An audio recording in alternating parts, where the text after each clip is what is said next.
Hi ನಮಸ್ತೆ ಎಲ್ಲರಿಗೂ. ನಾನು ರುಕ್ಮಿಣಿ ಆಡಿಯೋ ಅಡುಗೆ ಮನೆಗೆ ಸ್ವಾಗತ. ಇವತ್ತು ಫ್ರೈಡ್ ರೈಸ್ ಮಾಡೋಣ ಅಂತೇಳಿ ಯಾವುದೇ ಸಾಸ್ ಬಳಸ್ದಲೆ ಸೂಪರಾಗಿ ಒಂದು ಚಿಕ್ಕದಾಗಿ ಮಸಾಲೆ ರುಬ್ಕೊಂಡು ಸೂಪರ್ ಟೇಸ್ಟಿಯಾಗಿ ಫ್ರೈಡ್ ರೈಸ್ ಮಾಡಿದ್ದೀನಿ. ಹೇಗೆ ಮಾಡೋದು ಅಂತ ನೋಡ್ಕೊಳ್ಳೋಣ. ಅದಕ್ಕಿಂತ ಮೊದಲು ಯಾರೇ ನನ್ನ ಚಾನಲ್ ನೋಡ್ತಿದ್ದೀರಾ ದಯವಿಟ್ಟು ಸಬ್ಸ್ಕ್ರೈಬ್ ಮಾಡ್ಕೊಳ್ಳಿ. ಬನ್ನಿ ಹೇಗೆ ಮಾಡೋದು ಅಂತ ನೋಡ್ಕೊಳ್ಳೋಣ. ನಾನಿಲ್ಲಿ ಫ್ರೈಡ್ ರೈಸ್ ಮಾಡೋಕ್ಕೋಸ್ಕರ ಒಂದು ಮಸಾಲೆ ರುಬ್ಕೊಳ್ತಾ ಇದ್ದೀನಿ.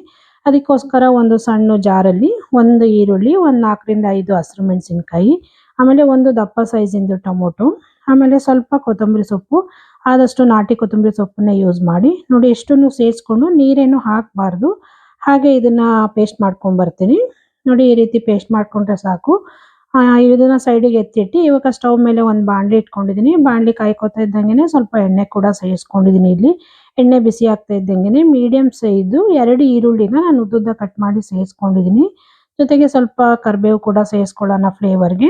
ನೋಡಿ ಇಷ್ಟನ್ನು ಸ್ವಲ್ಪ ಫ್ರೈ ಮಾಡ್ಕೊಳ್ಳೋಣ. ತುಂಬ ಕಂದು ಬಣ್ಣ ಬರೋವರೆಗೂ ಫ್ರೈ ಮಾಡೋ ಅವಶ್ಯಕತೆ ಏನಿಲ್ಲ. ಸ್ವಲ್ಪ ಇದರಲ್ಲಿರೋ ಹಸಿ ಸ್ಮೆಲ್ ಹೋಗೋವರೆಗೂ ಫ್ರೈ ಮಾಡಿಕೊಂಡ್ರೆ ಸಾಕು. ಒಂದು ಫ್ಲೇವರ್ ಬರಬೇಕು ಈರುಳ್ಳಿ, ಅಲ್ಲಿವರೆಗೂ ಫ್ರೈ ಮಾಡಿಕೊಂಡ್ರೆ ಸಾಕು. 1 ನಿಮಿಷಗಳ ಕಾಲ ನೋಡಿ ನಾನು ಇಲ್ಲಿ ಫ್ರೈ ಮಾಡ್ಕೊಂಡು ತಗೊಂಡಿದ್ದೀನಿ. ನೋಡಿ ಇಷ್ಟಾದರೆ ಫ್ರೈ ಆದರೆ ಸಾಕು. ಇದು ಈರುಳ್ಳಿ ಕೂಡ ಚೆನ್ನಾಗಿ ಫ್ರೈ ಆಗಿದೆ. ಈಗ ಇದಕ್ಕೆ ನಾವು ರುಬ್ಬಿಟ್ಟುಕೊಂಡಿರುವಂಥ ಮಸಾಲೆನ ಸೇರಿಸ್ಕೊಳ್ಳೋಣ.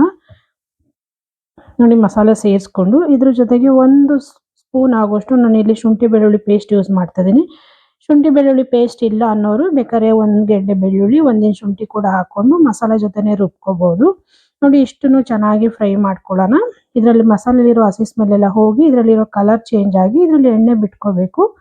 ಅಲ್ಲಿವರೆಗೂ ನಾವು ಇದನ್ನ ಫ್ರೈ ಮಾಡ್ಕೋಬೇಕಾಗತ್ತೆ. ನೋಡಿ ಇವಾಗ ಚೆನ್ನಾಗಿ ಫ್ರೈ ಮಾಡ್ಕೊಂಡಿದ್ದೀನಿ. ಮಸಾಲೆ ಕಲರ್ ಕೂಡ ಚೇಂಜ್ ಆಗಿದೆ, ಮತ್ತೆ ಹಸಿ ಸ್ಮೆಲ್ ಕೂಡ ಹೋಗಿದೆ. ಎಣ್ಣೆ ಕೂಡ ಸ್ವಲ್ಪ ಸ್ವಲ್ಪ ರಿಲೀಸ್ ಆಗ್ತಾ ಇದೆ. ನೋಡಿ ಎಷ್ಟು ಫ್ರೈ ಆದರೆ ಸಾಕು. ಇದು ಮಸಾಲೆ ಕೂಡ ಚೆನ್ನಾಗಿ ಫ್ರೈ ಆಗಿದೆ. ಈಗ ಇದಕ್ಕೆ ನಾವು ತರಕಾರಿಗಳನ್ನ ಸೇರಿಸ್ಕೊಳ್ಳೋಣ. ನಮ್ಗೆ ಯಾವ್ಯಾವ ತರಕಾರಿ ಬೇಕು ಅಷ್ಟನ್ನು ಇಲ್ಲಿ ಸೇರಿಸ್ಕೊಳ್ಳೋಣ. ನಾನಿಲ್ಲಿ ಬಟಾಣಿ ಸೇರಿಸ್ಕೊಳ್ತಾ ಇದ್ದೀನಿ. ನೋಡಿ ಒಣ ಬಟಾಣಿ ಓವರ್ ನೈಟು ನೆನೆಸಿ ತಗೊಂಡಿದ್ದೀನಿ. ಆಮೇಲೆ ಸ್ವಲ್ಪ ಕ್ಯಾಪ್ಸಿಕಮ್ಮು, ಸ್ವಲ್ಪ ಬೀನ್ಸು, ಆಮೇಲೆ ಸ್ವಲ್ಪ ಎಲೆಕೋಸು, ಆಮೇಲೆ ಸ್ವಲ್ಪ ಕ್ಯಾರೆಟು. ನಮ್ಗೆ ಇಷ್ಟಕ್ಕೆ ಅನುಗುಣವಾಗಿ ನಮ್ಗೆ ಎಷ್ಟು ಬೇಕೋ ಅಷ್ಟನ್ನು ಸೇರಿಸ್ಕೊಳ್ಳೋಣ ತರಕಾರಿಗಳನ್ನ. ಇವಾಗ ಉಪ್ಪು ಕೂಡ ಸೇರಿಸ್ಕೊಂಡು ನೋಡಿ ಇದನ್ನು ಚೆನ್ನಾಗಿ ಮಿಕ್ಸ್ ಮಾಡ್ಕೊಳ್ಳೋಣ. ನಾವಿಲ್ಲಿ ನೀರೇನು ಸೇರ್ಸಕ್ಕೆ ಹೋಗಬಾರ್ದು. ಮಸಾಲೆಯಲ್ಲಿರೋ ನೀರು ಮತ್ತು ಜೊತೆಗೆ ಕ್ಯಾಪ್ಸಿಕಮ್ಮು ಮತ್ತು ಎಲೆಕೋಸಲ್ಲೆಲ್ಲ ನೀರು ಬಿಟ್ಕೊಳ್ಳುತ್ತೆ. ಇದರಲ್ಲೇ ಈ ತರಕಾರಿಗಳನ್ನ ನಾವು ಚೆನ್ನಾಗಿ ಬೇಯಿಸ್ಕೋಬೇಕು. ಉಪ್ಪು ಕೂಡ ಹಾಕ್ಕೊಂಡಿರೋದ್ರಿಂದ ನೀರು ಸ್ವಲ್ಪ ಜಾಸ್ತಿ ಬಿಟ್ಕೊಳ್ಳುತ್ತೆ. ನೋಡಿ ಇಷ್ಟನ್ನು ಚೆನ್ನಾಗಿ ಮಿಕ್ಸ್ ಮಾಡಿಕೊಂಡು ನೀಟಾಗಿ ಬೇಯಿಸ್ಕೊಳ್ಳೋಣ. ಯಾವುದೇ ಕಾರಣಕ್ಕೂ ನೀರು ಸೋಕ್ಸೋದು ಬೇಡ. ಇಲ್ಲಿ ಪ್ಲೇಟ್ ಮುಚ್ಚಿಬಿಟ್ಟು ಒಂದು 5 ನಿಮಿಷಗಳ ಕಾಲ ನಾನು ಆಗಾಗ ತೆಗೆದು ತಿರುಗಿಕೊಂಡು ಬೇಯಿಸ್ಕೊಳ್ತೀನಿ. ನೋಡಿ ಇವಾಗ ಒಂದು 5 ನಿಮಿಷ ಆಗಿದೆ, ತೆಗೆದು ತೋರಿಸ್ತಾ ಇದ್ದೀನಿ. ತರಕಾರಿ ಕೂಡ ಒಂದು 80% ಅಷ್ಟು ಬೆಂದಿದೆ. ಇಷ್ಟು ಬೆಂದರೆ ಸಾಕು.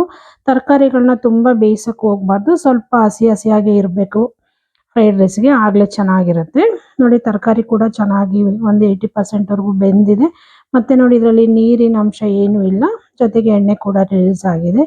ಈಗ ನಾವು ಮಾಡಿಟ್ಕೊಂಡಿರುವಂಥ ಅನ್ನನ ಇದಕ್ಕೆ ಸೇರಿಸ್ಕೊಳ್ಳೋಣ. ಆದಷ್ಟು ತಣ್ಣಗಿರೋ ಅನ್ನನೇ ನಾವು ಸೇರಿಸ್ಕೊಳ್ಳೋಣ. ಇಲ್ಲಿ ಬಿಸಿ ಬಿಸಿ ಅನ್ನ ಹಾಕಿದ್ರೆ ಅನ್ನ ಎಂಟೆ ಥರ ಆಗಿಬಿಡುತ್ತೆ. ಇದಕ್ಕೆ ನೋಡಿ ಒಂದು 3/4 ಸ್ಪೂನ್ ಆಗೋಷ್ಟು ನಾನು ಕಾಳು ಮೆಣಸು ಪೌಡ್ರ್ ಯೂಸ್ ಮಾಡ್ತಾ ಇದ್ದೀನಿ. ಒಂದು 5ರಿಂದ 6 ಹಸಿರು ಮೆಣಸಿನ್ಕಾಯಿ ಯೂಸ್ ಮಾಡಿದ್ದೆ. ಕಾಳು ಮೆಣಸು ಪೌಡ್ರು ಒಂದು 3/4 ಸ್ಪೂನ್ ಆಗೋಷ್ಟು ಯೂಸ್ ಮಾಡ್ಕೊಂಡಿದ್ದೀನಿ. ನೀವು ಖಾರಕ್ಕೆ ಅನುಗುಣವಾಗಿ ಬೇಕಂದರೆ ಇದು ಪೆಪ್ಪರ್ ಪೌಡ್ರು ಇನ್ನೂ ಸ್ವಲ್ಪ ಯೂಸ್ ಮಾಡ್ಕೊಳ್ಳಿ. ನೋಡಿ ಇಷ್ಟನ್ನು ಸೇರಿಸ್ಕೊಂಡು ಒಂದು ಮೀಡಿಯಂ ಫ್ಲೇಮಲ್ಲಿ ಇಟ್ಕೊಂಡು ಸ್ಟವ್ನ ನೀಟಾಗಿ ಮಿಕ್ಸ್ ಮಾಡ್ಕೊಳ್ಳೋಣ. ಇದನ್ನು ನೀಟಾಗಿ ನೋಡಿ ಒಂದಕ್ಕೊಂದು ಅನ್ನ ಮತ್ತು ತರಕಾರಿ ಎಲ್ಲ ಮಸಾಲೆ ಎಲ್ಲ ಹೊಂದ್ಕೋಬೇಕು. ಆ ರೀತಿ ನೋಡಿ ಮಿಕ್ಸ್ ಮಾಡ್ಕೊಂಡು ತಗೊಂಡಿದ್ದೀನಿ. ನೋಡಿ ನೀಟಾಗಿ ಮಿಕ್ಸ್ ಆಗಿದೆ ಕೂಡ. ಮೀಡಿಯಂ ಫ್ಲೇಮಲ್ಲೇ ಇಟ್ಕೊಂಡು ಒಂದು 2ರಿಂದ 3 ನಿಮಿಷ ಇದನ್ನು ಚೆನ್ನಾಗಿ ಈ ರೀತಿ ಮಿಕ್ಸ್ ಮಾಡ್ಕೊಂಡು ತಗೊಳ್ಳೋಣ. ನೋಡಿದ್ರಲ್ಲ ಫ್ರೈಡ್ ರೈಸ್ ಸೂಪರಾಗಿ ರೆಡಿ ಆಗಿದೆ. ನಾನಿಲ್ಲಿ ಯಾವುದೇ ಮಸಾಲೆಗಳನ್ನ ಯಾವುದೇ ಸಾಸ್ಗಳನ್ನ ಯೂಸ್ ಮಾಡಿಲ್ಲ.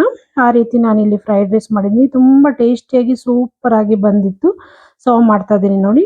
ಇಷ್ಟೇ, ಇದು ಫ್ರೈಡ್ ರೈಸ್ ನಿಮಗೆಲ್ಲ ಇಷ್ಟ ಆಯಿತು ಅಂದ್ಕೊಳ್ತೀನಿ. ಯಾವುದೇ ಸಾಸ್ ಬಳಸದೆ ಮಾಡಿದ್ದೀನಿ. ತುಂಬ ಸೂಪರಾಗಿ ಸಿಂಪಲ್ಲಾಗಿ ಕಡಿಮೆ ಸಮಯದಲ್ಲಿ ಮಾಡಿದ್ದೀನಿ. ಈ ರೆಸಿಪಿ ನಿಮ್ಗೆ ಇಷ್ಟ ಆಯಿತು ಅಂದ್ಕೊಳ್ತೀನಿ. ಇಷ್ಟ ಆದರೆ ದಯವಿಟ್ಟು ಶೇರ್ ಮಾಡಿ, ಲೈಕ್ ಮಾಡಿ, ಸಬ್ಸ್ಕ್ರೈಬ್ ಮಾಡ್ಕೊಳ್ಳಿ. ಹಾಗೆ ಪಕ್ಕದಲ್ಲಿರೋ ಬೆಲ್ಲೈಕನ್ ಕೂಡ ಕ್ಲಿಕ್ ಮಾಡಿ. ನಾನು ಯಾವುದೇ ವಿಡಿಯೋ ಹಾಕಿದರೂ ನಿಮಗೆ ನೋಟಿಫಿಕೇಷನ್ ಬರುತ್ತೆ. ಹೀಗೆ ಇನ್ನಷ್ಟು ಈಸಿ ಹಾಗೂ ಸಿಂಪಲ್ ರೆಸಿಪಿಗಳಿಗಾಗಿ ದಯವಿಟ್ಟು ಆಡಿಯೋ ಅಡುಗೆ ಮನೆ ಚಾನಲ್ನ ಸಬ್ಸ್ಕ್ರೈಬ್ ಮಾಡ್ಕೊಳ್ಳಿ, ಸಪೋರ್ಟ್ ಮಾಡಿ ಅಂತ ಕೇಳ್ಕೊಳ್ತೀನಿ. Thank you friends. Thank you for watching.